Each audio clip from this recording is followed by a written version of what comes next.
మండలం సరవరం గ్రామ పంచాయతీ సర్పంచ్ అభ్యర్థిగా మా వైఫ్ని చింతకాయ వినోదన గారిని సరవరం గ్రామ ప్రజలందరూ అత్యధిక మెజార్టీతో గెలిపించినందుకు మీ అందరికీ ప్రత్యేకంగా ధన్యవాదాలు.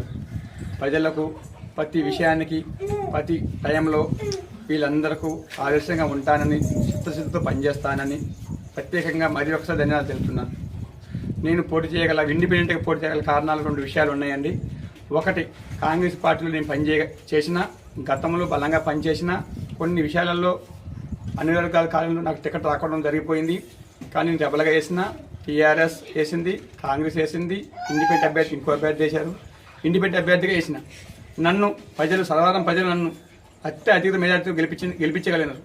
ఈ విషయాన్ని నేను మరొకసారి ప్రజలకి నమస్కారంగా తెలియజేసుకుంటున్నాను. గ్రామ అభివృద్ధి విషయానికి వస్తే గ్రామ ప్రజలు ఇన్ని విధాల్లో కాదని నన్ను గెలుపుకి ఇచ్చినందుకు నేను అభివృద్ధికై కట్టుబడి ఉంటానని నా ఆశతో అభివృద్ధి ధ్యేయంగా నేను ముందుకు వచ్చిన. దీనికై ఈ ప్రజలందరూ నన్ను దృష్టి పెట్టినందుకు మరొకసారి ధన్యవాదాలు.